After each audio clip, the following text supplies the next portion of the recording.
Hi guys, welcome back to my channel. It's your girl Kensthetic, and I'm here with you guys today with my first ever business related video on my channel.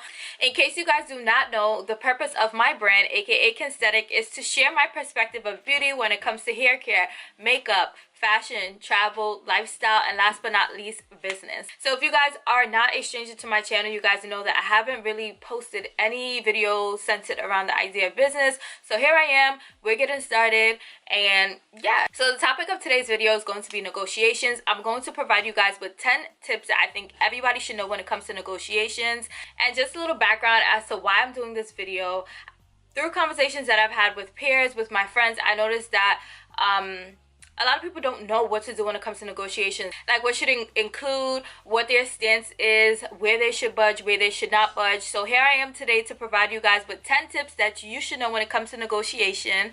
Before we get started, do not forget to subscribe by hitting that red subscribe button down below. And if you guys enjoyed this video, if you guys enjoy this business related video and y'all want to see more, then go ahead and give this video a big thumbs up so that your girl knows. And without further ado, let's go ahead and get started. My vision of where I plan to take like this business aspect of my channel is to basically take what I learned in my everyday work life working in corporate America and kind of like give you guys the information and give you guys a perspective that you guys could kind of use like on your everyday basis. So that's basically what I'm going to be doing in these videos. I know like not everybody works in corporate America, not everybody wants to work in corporate America, but through my experience I've learned that so many things that I've learned in work applied to my personal life, to my personal brand. So I just want to, give you guys some insight on those things. So as always, I have my notes written down so that I don't miss any of my points. So if you see me, looking to the side, then you know what I'm looking at. So in case you guys do not know, negotiation is basically a discussion that is aimed at coming to an agreement.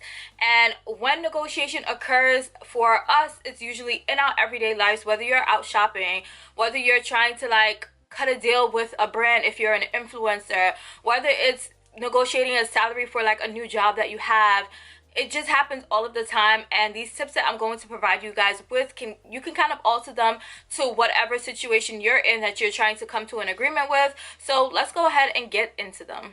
So the first tip that I have when it comes to negotiations, which is probably the most important tip, the most important factor of it, is that whenever you are negotiating with another party and you guys come to an agreement verbally, you want to make sure that you always have the terms of what you guys agreed on in writing. Like, I can't emphasize it enough. Like, so many times people tell me like, oh yeah, I spoke to my manager and they said this, or I spoke to my supervisor and they said this, or I was trying to buy a car and the person offered this, and when I went back, like, they changed the price. And that wouldn't be able to happen if you had it in writing. So if you do come to like a verbal agreement with another party, I would always recommend to get it in writing. Whether it's the person provides you with a contract, you provide them with a contract. But if it's more of like an informal thing, such as like you speaking to your manager and you're like, I want to take these 3 days off of work, and they're like, okay, cool, you can take these days off of work. And say for instance your job doesn't have like a PTO system or like a formal process where you have to like submit the time in. It's kind of just like, you guys speak about it and then that's that. I would recommend, in any case like that, I would recommend that you send an email basically following up on the agreement that you guys came to and making sure that the person agrees with whatever was in the email. So what I usually do is, if I'm having a discussion with someone and we come to an agreement, like, you're going to send me X by next week, what I usually do is I go back to my computer and I type up a nice little email and I say like, it was nice speaking to you earlier. Per our discussion earlier, you'll provide me with X document by whatever date. And then I always include at the end of the email, you not responding to this email confirms your knowledge of the aforementioned information, and you had no follow-up questions. Kind of just like to seal a deal. So tip number 2 is that whenever someone is asking you, or you are in negotiation and the topic is basically how much do you want to get paid for a good or a service, you always want to make sure that you basically state an amount higher than what you expect. You never say the exact amount that you want. You always go higher, just because the rationale behind that is kind of like the person is always going to try to get like a discount or try to like get whatever good or service at a lower price, and you always want there to be like that window so that you guys can kind of meet in the middle. So say for instance you got a new job and you are trying to negotiate for a salary, and in your mind I want 90K. when they ask you how much you're expecting, you would probably say like 95 to 97K. Just because that way you guys can maybe meet in the middle, and instead of you getting that 90K that you initially expected, you'll probably end up getting like 93K.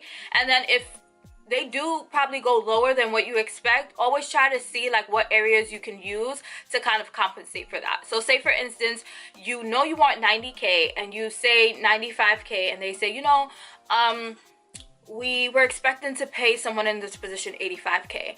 Other things that you can do to kind of make up for that 5K variance is ask if they offer things such as like a signing bonus, because then you can say, you know, I'll take the 85K plus a 5K signing bonus, and then there you are, you're getting basically your 90K.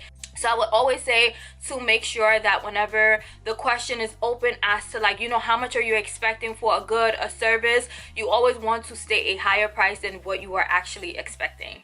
And then on the other end of the spectrum, when you are the person who is paying for a good or paying for a service, and the question is kind of like, you know, how much are you willing to pay, you always want to make sure that you say an amount lower than what you're expecting to pay. So say for instance, you're buying a car and you know in your head, like, I'm not spending more than 25K on this car. So when you're sitting with the dealer and you know you guys are discussing prices, you would say, I'm planning to pay 20K for this car, just because you guys are probably going to negotiate and meet in a sweet spot where you're probably going to end up paying like 23K if you guys plan to meet halfway. So I would always say to make sure that when you are the person paying for a good, paying for a service, to always state an amount lower than what you are expecting to pay, hoping that, you know, you guys probably meet in the middle at a sweet spot. So tip number 4 is to always make sure that you do your homework. So whether you are planning to work with a brand on a campaign or a contract that you guys, you know, have discussed or is in the works, brand, you always want to make sure that you do your homework. Just because you doing your homework makes the brand, makes the other party feel like, okay, this person actually like is really interested in what we have to offer, because they know more than the other candidates, or they know more than the other people that we've been working with. It just makes you stand out more. And also that way, while you are negotiating, you have more leeway, because the person is thinking in their head like, oh, this person actually like knows more about our brand than like we expected them to. Always want to make sure you do your homework and that it shows that you did your homework.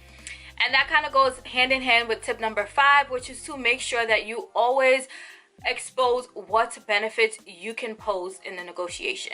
So if you are working with a brand, or you are like accepting a new job, you always want to make sure that you toot your own horn. You show them, you know, what you have to offer. You show them your value. You show them like, I'm better than everybody else that you're interviewing, or I'm better than everybody else that you guys have been working with.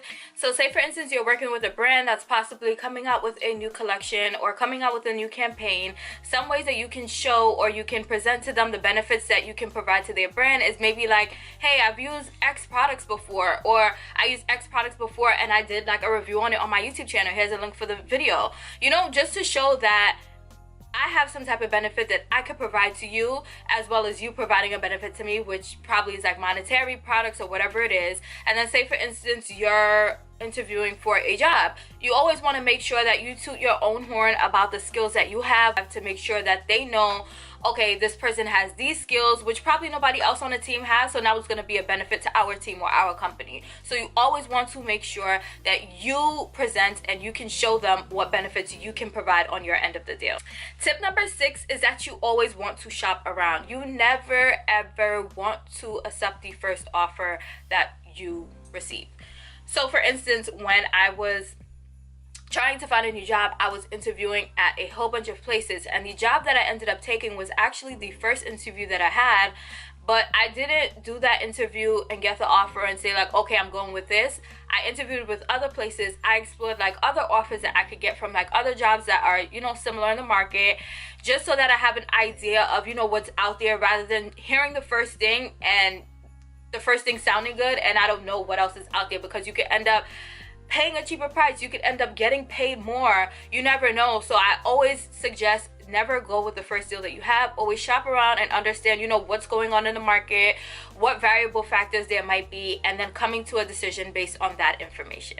Tip number 7, which I think is very interesting, and a lot of people probably don't agree with this, or a lot of people probably don't see it in the same light that I do, is to know how much you value money. And you're probably hearing this and thinking like, of course, like, you know, I'm in this for the money. And The thing is that money is good, money can be great, money is, you know, the bills got to be paid, the lights got to be kept on, but at the same time, I do feel like a relationship sometimes can be more important than money.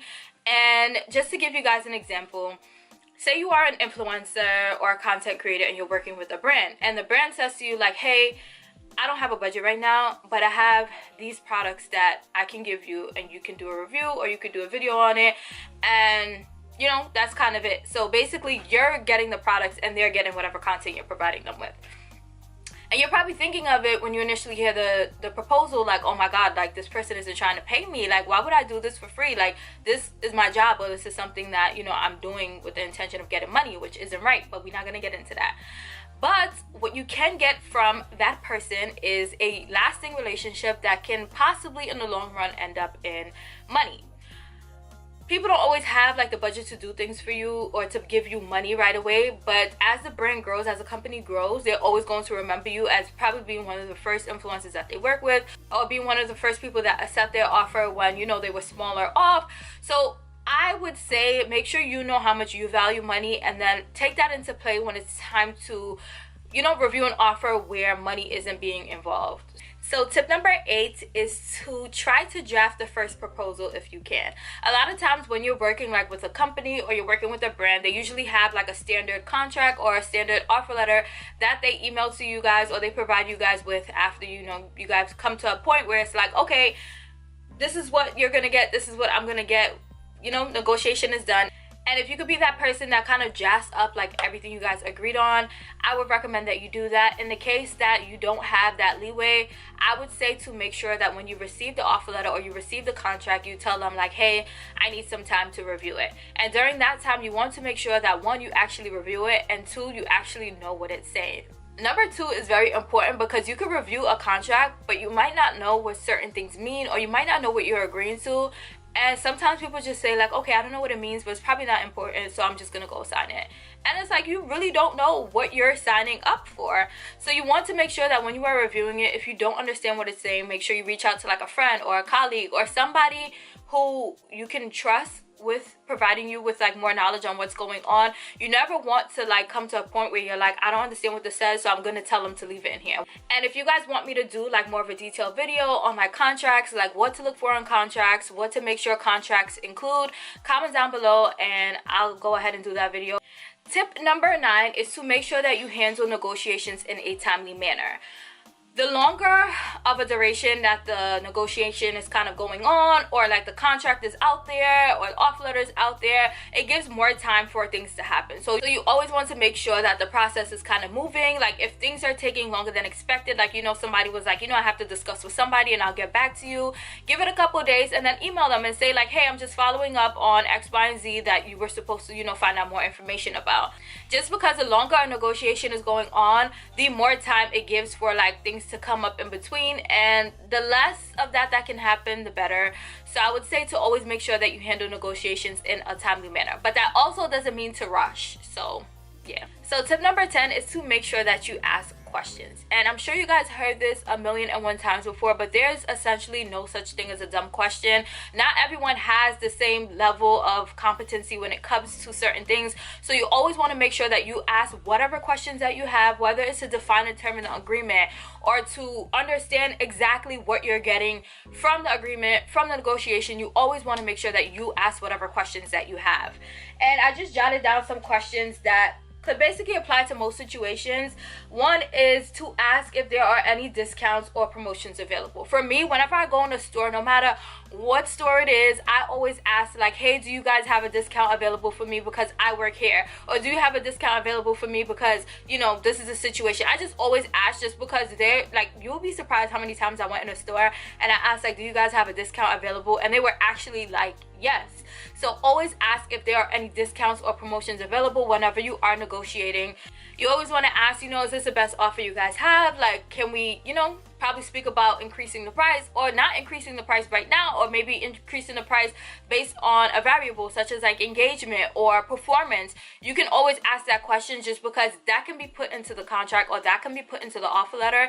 And then even though you're not getting like that right away, is something that you know you're going to get in the future, whether it's like a 5% increase or a monetary like increase based on performance or based on engagement. You always want to make sure you ask that, because you never know what additional information could be put in a contract because of you asking that question. And another question is, what else can be included at no additional cost? So if you're buying, say for instance, a car, and you guys agreed on the price, and you know you're happy, the dealer is happy, and you know you want these features, and they have, like, you guys haven't spoke about it, you can say, you know, can you guys throw in like heated seats for no additional cost? And they might actually do it, just because of that relationship that you probably built with them. So I would always say to make sure you ask what else could be thrown in at no additional cost, and y'all will probably get some heated seats or some free products or whatever it could be, just because you guys asked that question. So those are 10 tips that I have when it comes to negotiating, when it comes to, you know, trying to seal a deal and secure that bag. If you guys have any additional questions, go ahead and comment down below. I'm always responding to my comments. And if you guys do not feel comfortable leaving a comment on my public video, go ahead and DM me on Instagram or Twitter. I'm always responding to my DMs or whatever. And if you guys have any additional ideas or things that you guys want to see when it comes to the business aspect of my channel, go ahead and comment down below and let your girl know. I'm kind of open to like speak on anything. And before you guys head out, do not forget to subscribe by hitting that red subscribe button down below and giving this video a big thumbs up if you guys enjoyed this video, which I hope you guys did, and you guys learned at least one thing from this video. Matter of fact, go ahead and comment down below and let me know one thing that you guys took away from this video. That's going to mean a lot to me. So go ahead and comment down below. Let me know what y'all learned from this video. And as always, I'll go ahead and include my recent uploads here in case you guys are not caught up for whatever reason. And until my next video, I will see you guys later.